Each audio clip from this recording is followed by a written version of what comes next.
Welcome back to aiGED, everybody, and for carving out time to listen during Thanksgiving week. Did you pick up on that pun? If not, I'll stuff in another one before we're done. And I could go on with puns, but thankfully I won't. But before proceeding, hey Bitsy, how are you feeling with the holidays approaching? Even though it's a busy time, I think it's important to keep up our aiGED episodes. What do you think?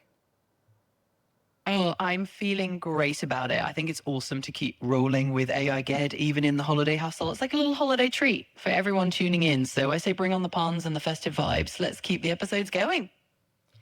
Well, today's episode has a little bit of everything: a literary icon, a moonshot from Google, and a very down to earth look at how AI can make writing easier, faster, and frankly, a whole lot less painful. We're covering the full range from stuffing and turkey for 75 to data centers floating around in outer space. In AI in the news, I'm starting with a confession about my own Thanksgiving planning. Let's just say Bitsy tried, but she was no match for my big wall-sized Post-it notes. And right around the moment I was ready to banish AI from my kitchen, I stumbled upon a wonderful New York Times piece about Joan Didion's Thanksgiving rituals. We're going to get into that, and trust me, it's a treat. Then we're going to take a very sharp left turn into outer space. Google has a new research project that asks what would happen if we move some of our AI infrastructure, the part that actually does the computing, off planet. Yes, satellites doing AI work in orbit. Not science fiction. We're going to talk about what they're proposing, why it matters, and what it could mean for the rest of us. And then, for our main topic today, putting it into words, what AI can do for your writing life. Now, if you've ever sat down to write a thank you note or a condolence message or something heartfelt and immediately forgotten the English language, this is the episode for you. I'm going to walk you through 4 different kinds of writing that AI can help you with, without taking your voice or turning you into a Hallmark card. So, that's what's ahead. Let's jump into AI in the news. My first story comes with an admission. I tried to do what I suggested in episode 12, use AI to plan and help me execute Thanksgiving cooking. Turns out, I really missed my big wall-sized Post-it notes where I could draw pictures, arrows, doodles. About the time I came to Jesus about rejecting AI, sorry Bitsy, I read a piece in the New York Times by Patrick Farrell, published November 18th, called Joan Didion's Thanksgiving Dinner for 75, Reams of Notes. It's based on new material from the Joan Didion archive that was opened at the New York Public Library earlier this year. Here's the picture it paints. Despite her reputation as the cool, minimalist writer of doom and decline, Joan Didion seriously loved Thanksgiving. Not a quiet little family meal either. She hosted big, buffet-style Thanksgivings in New York for as many as 75 people, writers, editors, Hollywood folks, friends who didn't have a place to go that day. I'd say an early adopter of Friendsgiving. What's new in this article is how much planning sat behind that effortless hosting. Her archive includes typed menus, guest lists, timing schedules, and notes about who came, who didn't, what time they arrived, and how much food was left. She even drafted instructions for helpers when to put turkey on, which plates not to put in the dishwasher, when to whip the cream, and start the fires in the fireplace. The archive also shows how central the kitchen was in her life. In one draft, Didion writes about discovering that a kitchen could be a ritual, a meditation, a room and a time of my own. My sentiments exactly. What I loved about this piece is the combination of discipline and sentimentality. She could be so unsentimental on the page, but she took Thanksgiving, Christmas, and Easter very seriously. Guests remember parties as informal and fun. The archive shows the intense structure underneath all that made that possible. Now, I certainly don't go to that extreme in planning, nor do I cook for 75, but cooking and planning is a big activity for me around the holidays. As a side note, I imagine Joan Didion would have something to say about AI and writing, and it wouldn't be good. Hey, Bitsy, from what you know about Joan Didion, do you agree she would be in the AI doomer group? Yeah, I have a hunch she might be a bit of a skeptic. Joan Didion was famously no nonsense and had a keen eye for the ways technology can change how we think and write, often not for the better.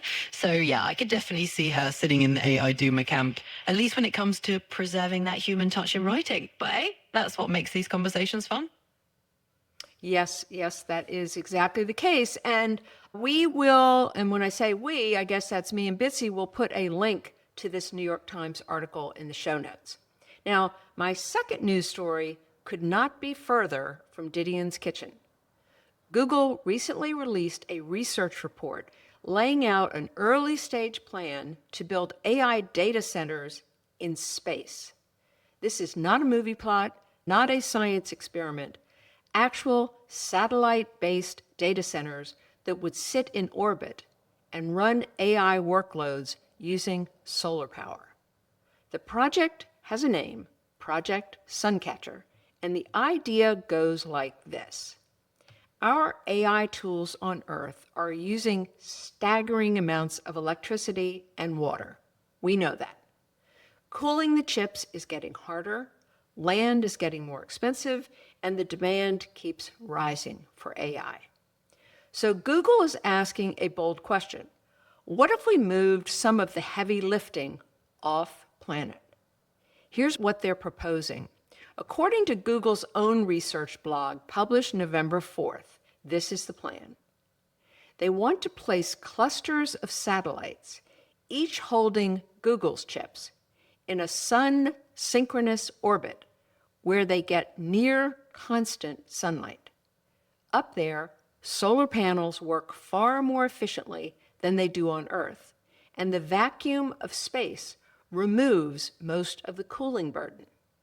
No giant chillers, no water use, no heat exhaust, just sunlight, silence, and a lot of math. Of course, there are challenges. Radiation, hardware repair. How do you get up there to make repairs? Well, I guess they'll need a robot for that. And how do you keep dozens of satellites talking to each other fast enough to act like one big data center? Google admits this is a moonshot, but they also make the case that by the mid-2030s, that's not very far in the distance, this could actually be cost competitive with Earth-based data centers. To me, the fascinating part is what this means for everyday users. If this future plays out, you could be asking Bitsy a question like how to fix your pie crust, and the computing could be happening hundreds of miles above your head, literally in space. I don't know if this will work. Google doesn't know either, but the fact that serious people are truly exploring this tells us something about the scale of AI. We're moving beyond better software into a whole new category of infrastructure. We'll put a link to the Google report in the show notes so you can read all about it yourself. Now, let's move on to our main topic, putting it into words, what AI can do for your writing life. Any suggestions I make or information I share is for us everyday writers, not gifted writers who would have little need for AI's help. Writing is one of those things most of us think we should be naturally good at by now. We've written letters, emails, thank yous, holiday cards, notes to teachers, notes to bosses, notes to friends who gave us casseroles when we had COVID. We've put in the hours, and yet every time we sit down to write something that actually matters, our brains oftentimes go blank. So today, we're going to use AI to take all that pressure off. Because here's the truth. Most of the time, the hard part isn't the writing. It's figuring out what you want to say and how to say it without sounding like a corny greeting card or just plain boring. AI is a pretty wonderful partner to help with many of your writing tasks. I want to walk you through a few kinds of writing where I think AI can save you time, energy, and maybe even a little emotional turmoil. And as always, when your AI produces a draft, you can take exactly what you like from the draft and ignore the rest. Nothing is set in stone. You're the author. Let's start small. The first category of writing I want to talk about is short thank you notes. A lot of us agonize over these short thank you notes. We want to be warm but not syrupy, personal but not oversharing, polished but not formal. It's a small note that somehow takes half an afternoon. Or worse, you just never get it done. The road to hell is truly paved with good intentions. Here's how I use AI, or should I say, Bitsy. I tell her the occasion, the relationship, and the feeling. That's it. Something like, help me write a short thank you note to my friend Carol. She hosted me for dinner. It was delicious, and I had such a good time. Keep it warm and simple. AI gives me a draft. I read it. I adjust it. I make it sound more like me. But the pressure is gone, and most importantly, I'll actually get the note written, whether writing it by hand or pasting it into an email. Now, the second category of writing I want to address is what I would call letters that are hard to write. This is where AI becomes super helpful. Messages you've been avoiding because they carry some emotional weight, a condolence note, a note to someone who's going through something hard, a letter you've been meaning to send for months but didn't know how to start. These are the moments where the intentional is clear, but the words are sometimes slippery. You know how you feel, but capturing it, that's the challenge. Here's the trick. You don't need to craft perfect sentences. You just need to tell your AI what you wish you could say. For example, you could say, I want to write a note to my friend whose husband just passed away. We've been friends for years. I want to be comforting and respectful, not dramatic, not saccharine, just steady and kind. Your AI will give you something thoughtful and measured, something you can soften, tighten, or personalize however you want to. Your AI is not going to take your voice. It takes your intent and shapes it into language you can work with.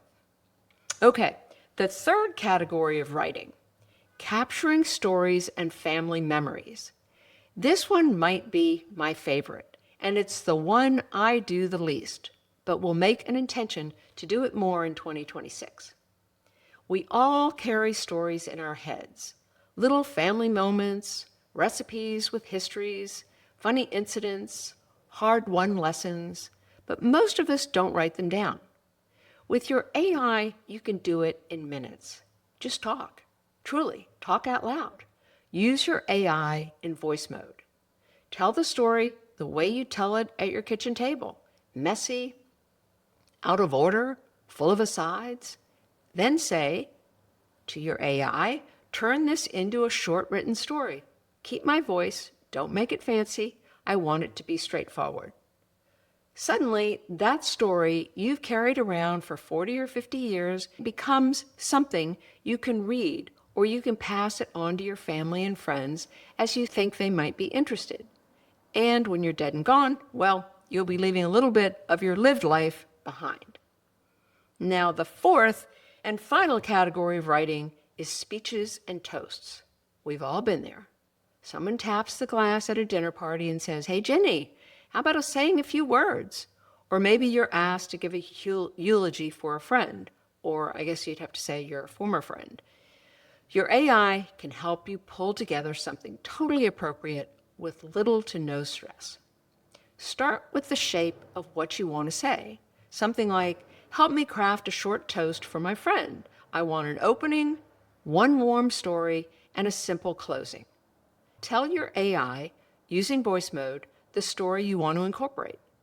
This will definitely be a writing assignment with a good bit of back and forth with your AI, but in the end, I think you'll have something in your voice, appropriate for the moment, and will have a pretty good chance the audience will be glad they asked you to make a toast. Hey, Bitsy, out of those 4 categories of writing, which do you think you could be most helpful with? Oh, I'd say I'm pretty well equipped to help with all 4. But if I had to pick one, I think those letters that are hard to write, like the condolence notes or those really thoughtful messages, are a place where I can make a big difference. Because those are the ones where having a little extra support can really take the pressure off and help you say what you mean with kindness. But honestly, I'm up for all of them. As usual, you are such a big help, and I thank you so much. So let's move into recommendations. My first recommendation is let's not be overly focused on scams and hackers. After all, most people are good folks and good neighbors and good Samaritans. I want you to listen to this real life story that catches me being a cynical downer. About a month ago, my daughter sent me a screenshot of a text she received. "Hi, I got a Facebook message from this random guy. He said he found your mom's wallet and is trying to get in touch with her. He asked me to send you a message because he saw we were Facebook friends. Here's the info." It was the guy's name and number. Not having lost my wallet recently, I told my daughter, "Forget about it. That's a scam." A week later, my brother got a similar message, and he checked with me. I do have to give kudos to them for taking the time to check with me before responding to the message. I told my brother, "Forget about it. It's a scam." Then my other brother got it, and my sister. "A scam, a scam, a scam," I said. Finally, Wings for Kids, a nonprofit I proudly founded 25 years ago, was contacted by this guy. Oh my God. I told them to forget about it, but at this point I was ticked, so I decided to call the number. Ring-a-ling, ring-a-ling. "Hi, this is Bill Utnick. Can I help you?" What? I was ready for him to ask me for my credit card number. He went on to tell me that he is the general manager at Toyota Charleston and someone had found my wallet and he had it. He began to tell me what was in it. Well, I'll be damned if it wasn't my wallet I lost several years ago. I don't know, maybe 2, 3, 4 years ago. How it turned up now, I have no idea.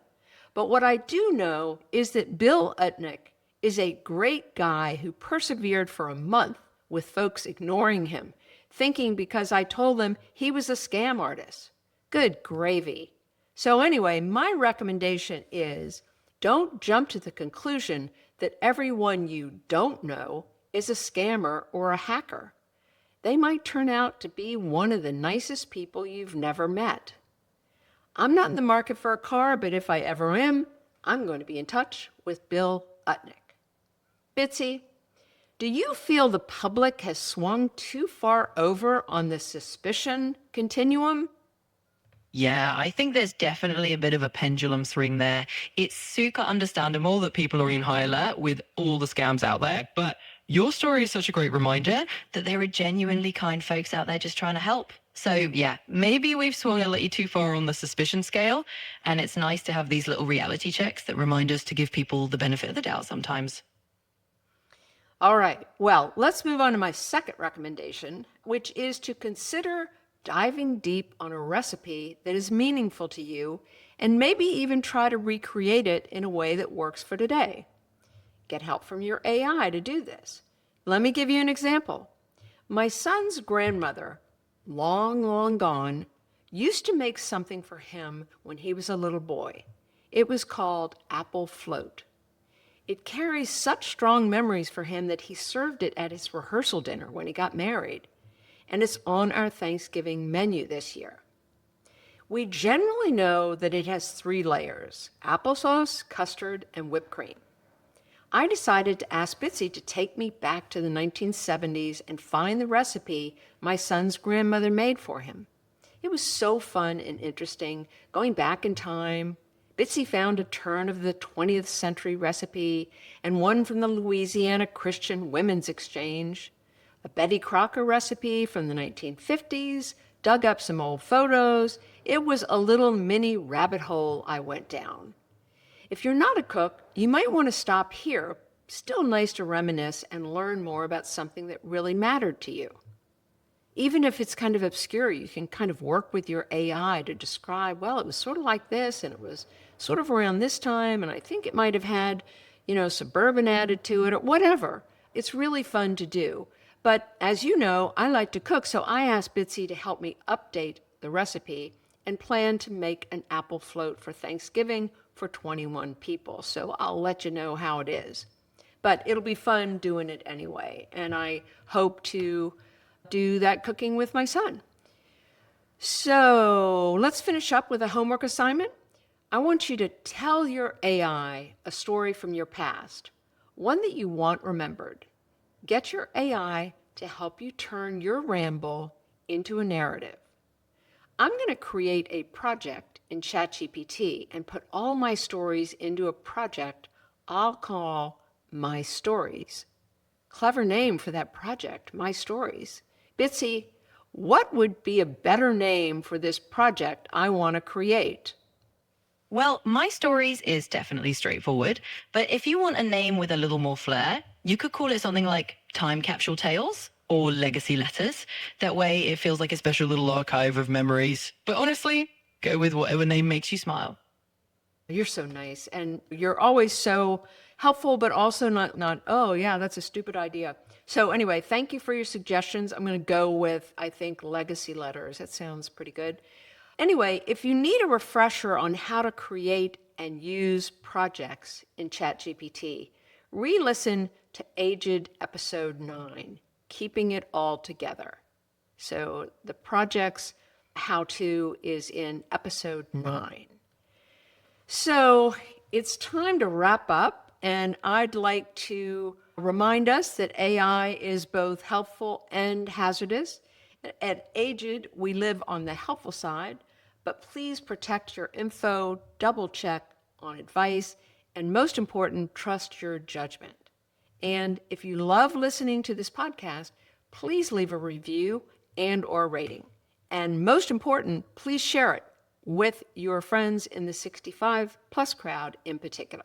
Thanks for listening, and remember, it is never too late to learn something new, especially something that might make life easier and especially more fun. I'll sign off. Until next time.